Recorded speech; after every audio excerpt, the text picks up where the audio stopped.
السلام عليكم ورحمة الله. ده طبعا راوترين عشان اللاب بتاع الاكسس كنترول ليست بتاع التحكمات للترافيك بتاع الشبكة بتاعتنا. راوترين 2800 سيسكو. تمام. طبعا موصلين هنا الكونسول كيبل. تمام.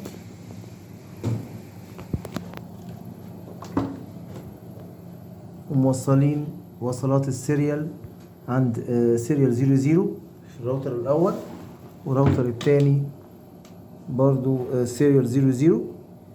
وموصلين الفاست ايثرنت الشبكة الداخلية للراوترين. طبعا الفاست ايثرنت للشبكات الداخلية اللي بتتربط بالسويتش دايركت، والسيريال للشبكات الخارجية.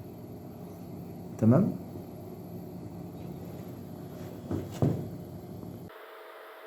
السلام عليكم ورحمة الله. نبدأ النهاردة النات ده بيستخدمه الاي اس بيز في الشركات الممدة بالانترنت، سنترالات يعني.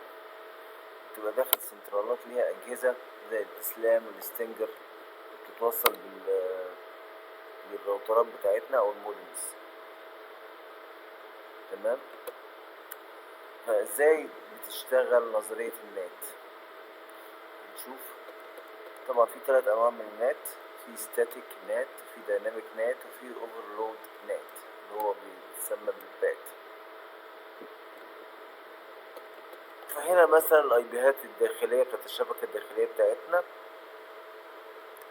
بتاعت الاي اس بيز مثلا، الشبكه الداخليه هتخرج الشبكه الخارجيه، هيحصل لها تحول. يعني هنا الشبكه كام؟ 10.0.0.1 و 10.0.0.2 هيتحولوا لما بتعبر الشبكة الخارجية، يبقى كده داخلي، بعد كده يطلعوا خارجيا. أول ما بيطلعوا خارجيا بتطبق نات ترانسليشن، يحصل نات ترانسليشن، تحول أي بيهات تختلف من الشبكة الداخلية للشبكة خارجية. هنا الشبكة واخدة 15، صح؟ الشبكة الخارجية واخدة 15، فهي تتحول من 10 ل15. يعني بدل ما هي بتبتدي الشبكة الداخلية ب10، هتطلع كده كده كده كده، بعد كده هتوصل عند الخط الأحمر اللي هو الوان، اللي هو الشبكة الخارجية، الاتصال الخارجي ما بيننا، اللي هو التغير ده بيبقى اسمه نات، اللي هو تحول الاي بي من 10 ل15، ده اسمه نات. فهنعمل الاي بيهات، هنشوف ازاي بيحصل النات ترانسليشن.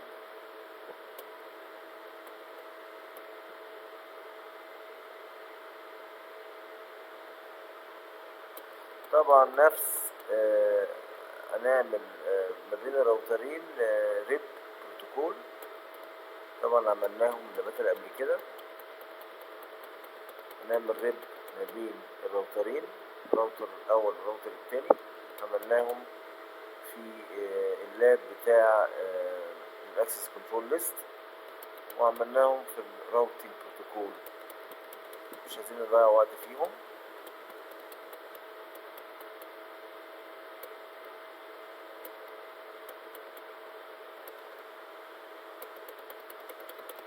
طبعا هنتأكد ان في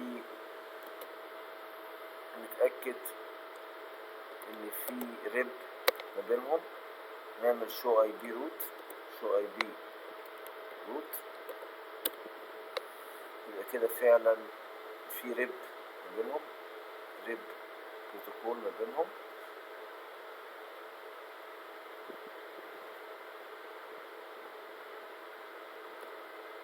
هندخل امر،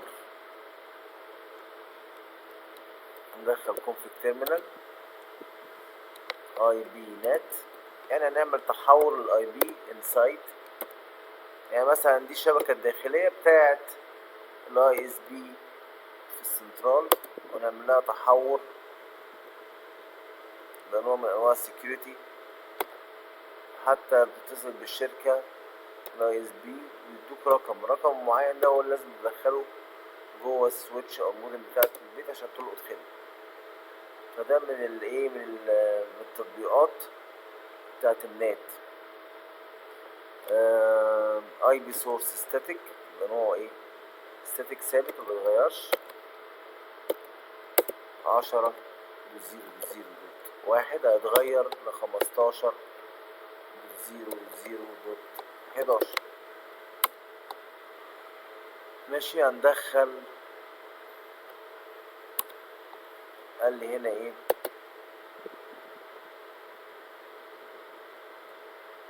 كده اتفتحت ال NVIO. ده channel بتتفتح لما النت بيشتغل بيتأكتف. IP NET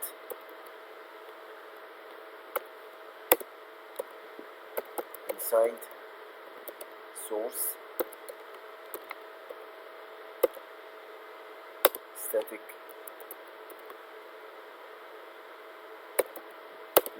10 0 2 15 0 12.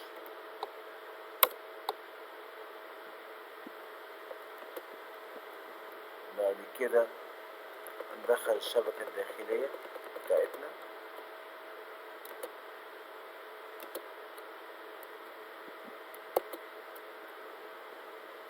انترفيس، ندخل الشبكة الداخلية بتاعتنا. بعد كده ندخل امر IP NET inside.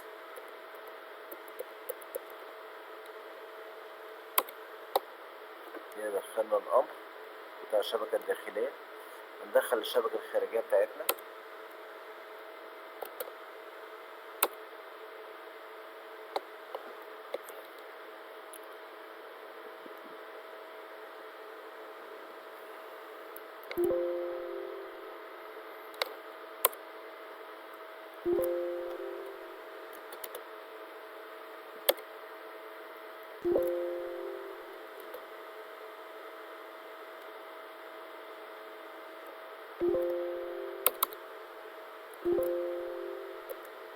امر اكزيت عشان يطلع كنترول زد. امر اكزيت بيطلع تمام. انترفيس سيريال 0.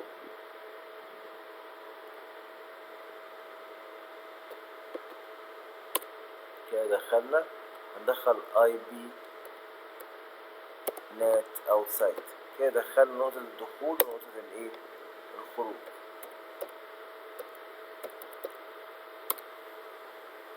ماشي. هندخل امر IP NET translations. نطلع كنترول زد. مش راضي يطلع، مش عارف ليه كنترول زد مش راضي يشتغل. مش راضي يشتغل عشان انا عامل الالماني. تمام. هنعمل امر show IP NET translation. show IP NET translation.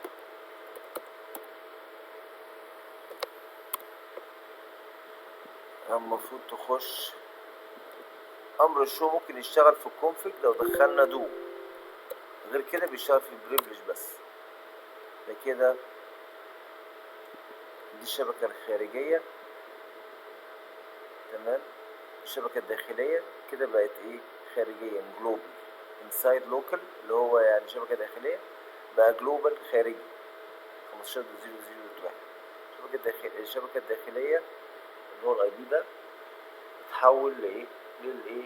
للاي بي ده. طبعا كده النت بتاعنا اتحول فعلا طبقا لللاب.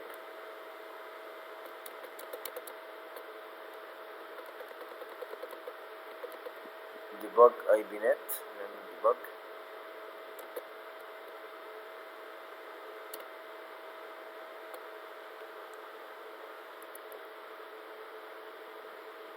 ديباج اي بي نت. ديباج في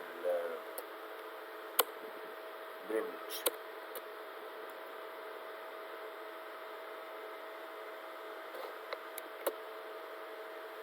اون.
نعمل بينج.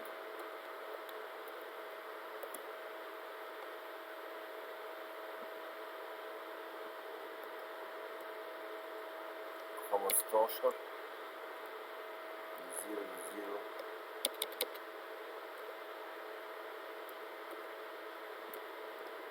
1. اشتغل.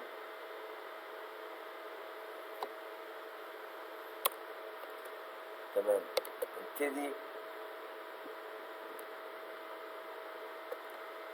في الدايناميك. نبتدي في الايه؟ في الدايناميك. الدايناميك مختلف عن الستاتيك ان الاي بيهات بتتغير، اللي هو 10.0.0.1 10.0.0.2 بيبقى فيه رينج، مبيبقاش ثابت زي اللي فات. فهنعمل الاوامر بتاعة الدايناميك.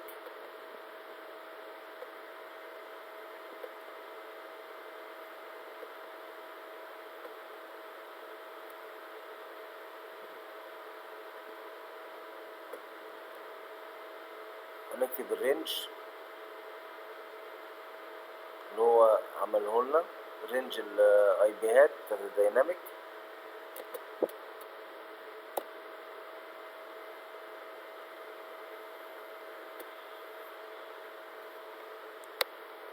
config terminal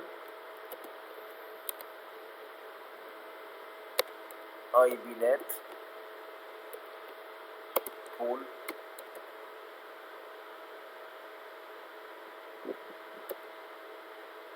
يعني رينج ABC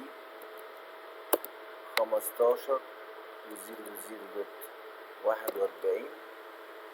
15.0.0.45 نت ماسك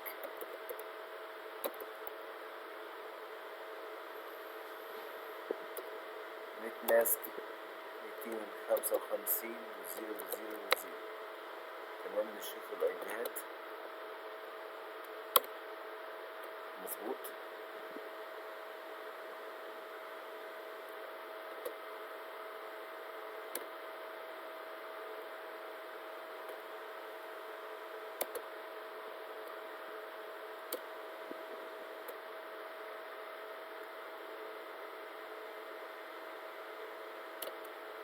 هنعمل بيقولك defines the standard IP access list permitting those inside local addresses that are to be translated. طيب هنا يعني الشبكة الداخلية بتاعت الراوتر الأول هيتسمح بيهم إن هما ينتقلوا للراوتر التاني، هو سامح بكده. وعملنا الرينج الاولاني اللي هو الرينج اللي هيتحول فيه الشبكة الداخلية ديت للشبكة الخارجية ديت. يعني 10.0.0.1 هيتحول ل 15.0.0.41 او 42 او 43 او 44 او 45، هياخد واحد، لكن مش ثابت زي اللي فات اللي هو الاستاتيك. تمام. هنكتب access list 1 permit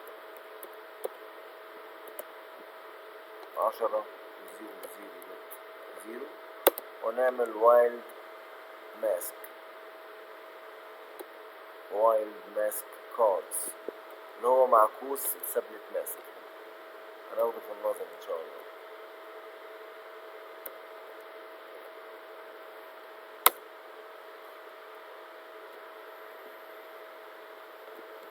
IBNet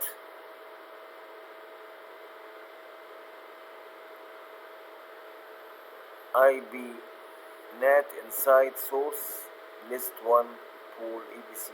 كده هحدد النقطة الداخلية IBNet inside source list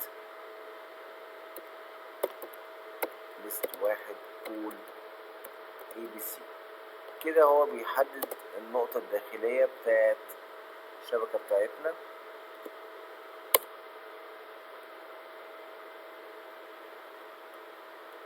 وقال لك هنا ايه، طلع لنا مسج، قال لك ان هنا البول من 15 ل 41 ل 15 45. تمام كده فعلها لك.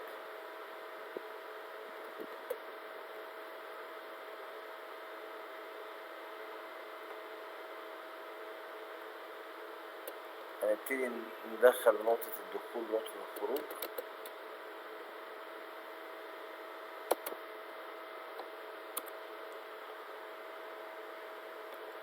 انترفيس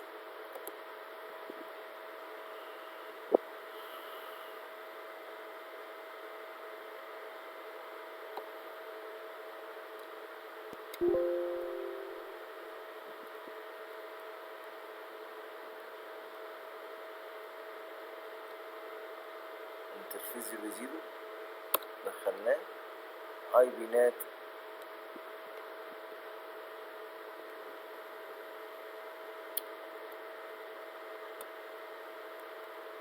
انسايد، اي بي نات انسايد. كده حددنا نقطة الدخول من خلال فاس ايثرنت. نقطة الخروج نحددها برضه، نقطة الخروج config terminal. نقطة الخروج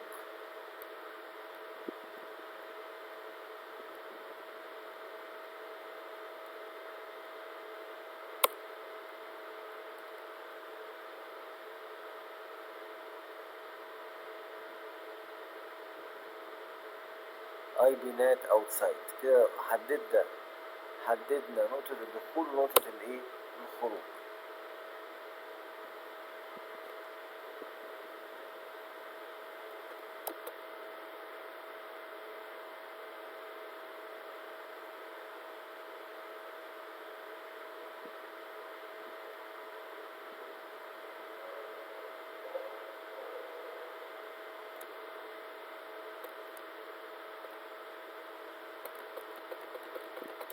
هنعمل امر اللي هو التالت، اللي هو الاوفرلود نات، النوع التالت من النات.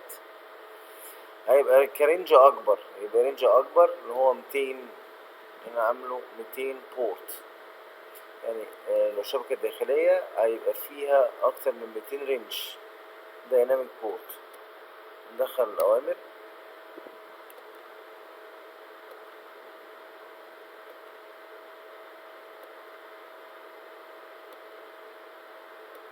ممكن مش شرط 200، ممكن 300، ممكن 400، ممكن 500، ممكن 150.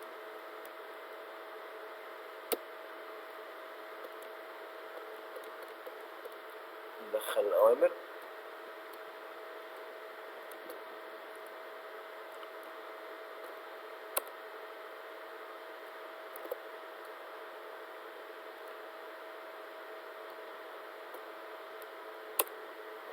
اي بي نات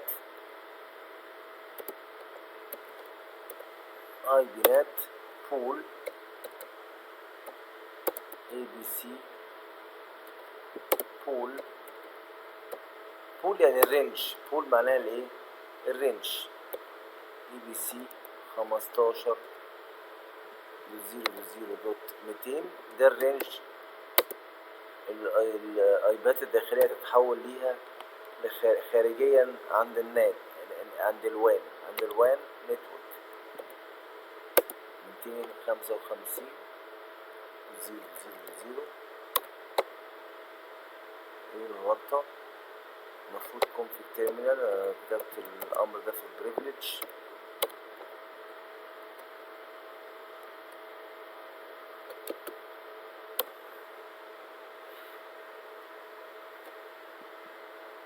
اي بي نات بول اي بي سي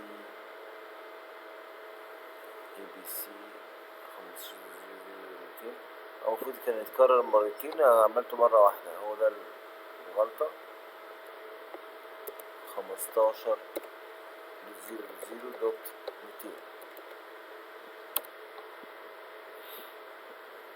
مشكلة. اي بي نت بول اي بي سي. انا كتبت بول مرتين، هنشيل بول دي، حتى قايلك ان الغلطة جاية من هنا، جاية من بول دي. اي بي سي نشيلها، هي اي بي سي واحدة باي بي نت بول اي بي سي. ماشي، ندخل كده الامر قبل المرة دي. هنا كده عمل لك امر، كده جاهز.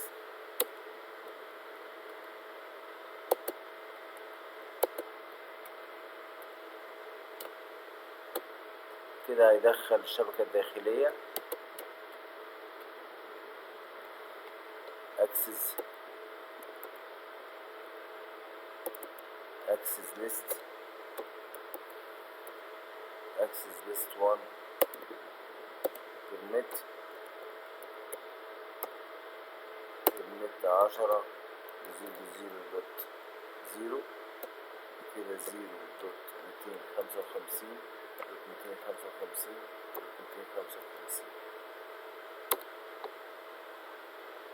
بعد كده ندخل اي بي نت inside source list 1 pool ABC overload.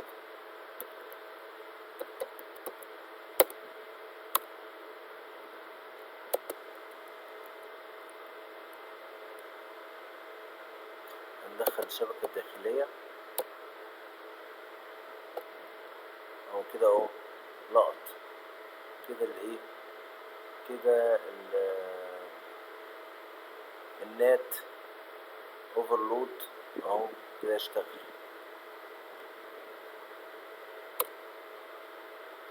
هندخل الشبكة الداخلية انترفيس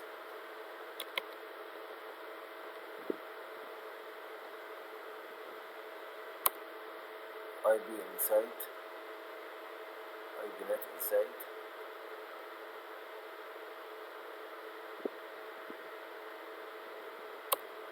كده ندخل الشبكة الداخلية الخارجية config terminal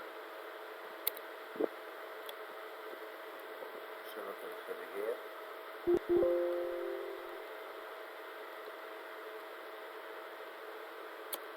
بعد كده اي بي نت اوتسايد اي بي نت اوتسايد اخر حاجة. كده اللاب ده كده يبقى خلص. يبقى كده اخدنا التلات انواع النات. ان شاء الله المرة الجاية هناخد ال PVB point to point protocol.